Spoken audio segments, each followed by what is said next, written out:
നമുക്ക് ഈ രണ്ട് സംഭവങ്ങൾ ഒന്ന് നല്ല തിളക്കമുള്ളതാക്കി എടുത്താലോ. ഞാനിതൊരു റീലിൽ കണ്ടിട്ടാണ്, ഫേസ്ബുക്കിൽ ഒരു റീലുണ്ടായിരുന്നു. അപ്പോൾ ഞാൻ വിചാരിച്ചു അതൊന്ന് ട്രൈ ചെയ്ത് നോക്കാം.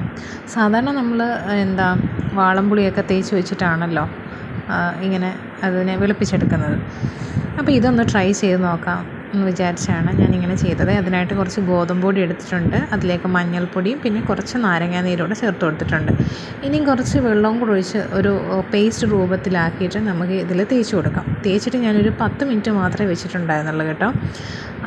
പിന്നെ ഇതിന് റിസൾട്ട് ഉണ്ടാവുമോ എന്നൊക്കെ അറിയാൻ വേണ്ടിയിട്ട് ആ ഒരു ക്യൂരിയോസിറ്റിയിൽ ആ ഒരു 10 മിനിറ്റിന് ശേഷം ഞാൻ വാഷ് ചെയ്തായിരുന്നു. അപ്പോൾ അതിൻ്റെ റിസൾട്ട് എന്താണെന്ന് ഞാൻ കാണിച്ചു തരാം.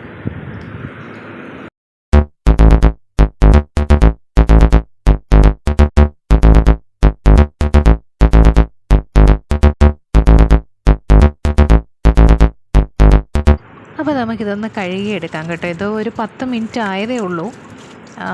ശരിക്കും വേണമെങ്കിൽ ഒരു 20 മിനിറ്റ് അരമണിക്കൂറൊക്കെ വയ്ക്കാം.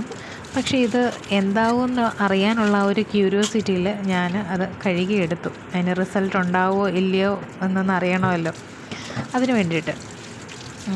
അപ്പം നിങ്ങളിത് ട്രൈ ചെയ്തോളൂ കേട്ടോ. അടിപൊളിയാണ്. ഞാൻ ഇത്രയും പ്രതീക്ഷിച്ചില്ല. ഇത്രയും ഇങ്ങനെ എന്ന് വെച്ചാൽ നമ്മൾ പലതും ഇങ്ങനെ റീൽസിലൊക്കെ കാണുമ്പോൾ മിക്കവാറും ഉള്ള കാര്യങ്ങൾ നമ്മൾ ചെയ്ത് നോക്കുമ്പോൾ അത് ഫ്ലോപ്പായി പോകാറാണ് പതിവ്. അപ്പോൾ അതിൽ നിന്ന് തികച്ചും വ്യത്യാസമായിട്ട് ഇന്ന് അത് മാറ്റി മറിച്ചുകൊണ്ട് ഇതിങ്ങനെ വെട്ടി തിളങ്ങുന്നുണ്ട്. അപ്പോൾ ഇത് പരീക്ഷിക്കാം കേട്ടോ.